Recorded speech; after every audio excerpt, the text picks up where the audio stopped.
Maligayang Pasko sa inyong lahat. Ito ulit na inyong lingkod, Mike Padawan. Nagbabalik sa ating Christmas edition ng Tropical Weather Analysis. Ngayong araw po na yung Biyernes hanggang Lunes na po ito, December 28. At itong Tagalog version ay pinaglingkod sa inyo ng Typhoon 2000.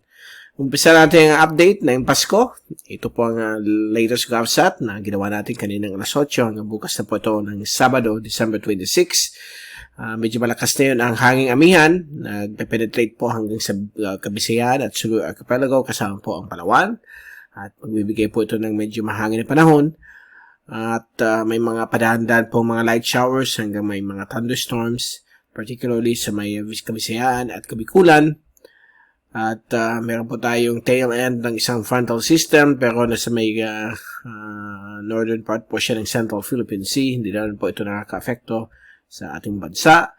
At meron po tayong namuo, mahinang LPA, part po ito kahapon ng isang wind convergence at medyo mababa po siya sa may southwest of Palau o southeast of Mindanao. Yung kanyang trough ay nakaka-apekto po ang sa karagatan po ng South Philippine Sea.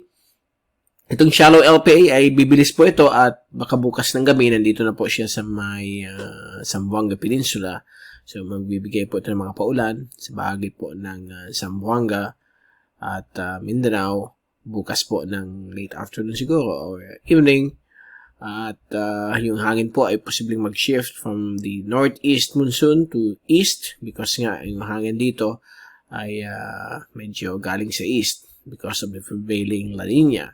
So, mag-ingat lang po sa mga flash floods at landslides kapag meron pong malalakas na ulan dulot po nitong mga thunderstorms dala nitong shallow LPA at yung northeast monsoon and as well by tomorrow yung hanging silanganan na po. At kita po ninyo affected po ang pati ang at dyan po at yan po ang ating GovSat. Tingnan natin yung fast animation. So yan po ginakita po natin yung mga cloudiness dala ng northeast monsoon at yung surface at yung trough na nakakabit po sa LPA na nandito na po sa may area na ito.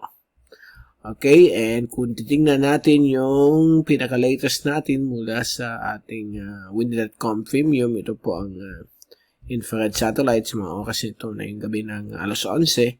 At kitang-kita po natin yung mga scattered and isolated thunderstorms na madaan po sa Bicol. Dito po sa Naga, wala po na yung ulan, pero kanina may dumaan na ulan, mga 7 p.m. Nasaan po, may mga dadaan po mga drizzles to light rain showers sa loob ng 12 oras. At dito naman po sa may bagay po ng Mindanao, may mga clusters po ng mga thunderstorms dulot po ng easterlies at yung trough na rin na papalapit dala nitong mahina o shallow LPA. At kung titignan natin na yun ang ating forecast mula sa ECMWF galing po ito sa Windy.com Premium hanggang Monday po, papakita po natin sa inyo kung anong development itong LPA. So, wag po tayo mag-worry dahil hindi lang po ito magiging ganap na bagyo. Dadaan lamang po ito sa may bahagi po ng Mindanao. At bukas po ng umaga, nandito na po yan sa may area po ng Zamboanga Peninsula at may mga thunderstorms o rain showers sa malaking bahagi po ng Kabisayan. At ito rin po sa may coastal areas po ng Kabikulan dahil po sa northeast monsoon. But pagdating po ng bukas ng gabi, Sabado, mag-shift na po ang hangin mula sa east. So magkakaroon po ng convergence at may mga rain showers and thunderstorms magaganap po sa silangang bahagi po ng Quezon. Dito rin po sa Bicol region. Ibang parte po ng Mimaropa, Sulu Archipelago, Visayas at Mindanao. At pagdating po ng Sunday morning, ayan na po yung shallow LPA, magiging moderate LPA po siya. Dito po sa may midwestern part ng Sulu Archipelago, approaching Palawan. Medyo similar po sa track ni Vicky, but ito po ay medyo napakahina compared kay Vicky. At magbibigay rin po ng mga ulan at thunderstorms Sunday morning sa may Palawan. Samantala po sa may silangang bahagi po ng Aurora at Northern Quezon ay mga rain showers and thunderstorms kanina inaasahan dulot po ng easterlies. At gayon din po sa ilang portions po ng Bicol, Eastern Visayas. At pagdating po ng linggo ng hapon, inaasahan pa rin po mga localized thunderstorms dulot po ng trough at yung easterlies o southeasterly surface wind flow affecting malaking bahagi po ng Visayas, Mindanao at Bicol. At dito rin po sa may silangan bahagi po ng Luzon. Yan po, yung LPA ay dumadaan na po sa may Puerto Princesa. Babantay rin po natin ito for possible development bilang isang mahinang TD, but so far, wala namang pinapakita ang computer models. Isa lamang po siyang moderate na LPA.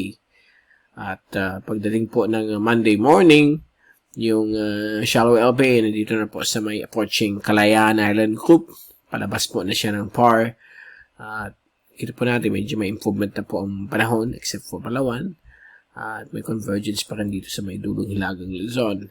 Pagdating po ng Lunes ng hapon, mga bandang alas 4, since mahina po ng LPA, nakalabas na po yan ng PAR. May mga showers and thunderstorms pa rin sa may Palawan.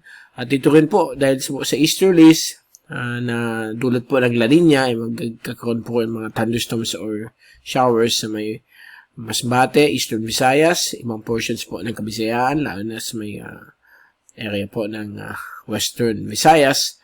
At dito rin po sa Kabikulan ay may mga inaasahan po mga ulan o thunderstorms sa Lunes ng hapon dulot po ng southeasterly and easterly surface wind flow, which is being enhanced by the prevailing La Nina.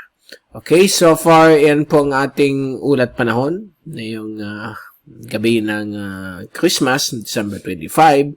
At babalik ulit tayo sa Lunes upang ibigay sa inyo yung pinakalatest sa ating panahon.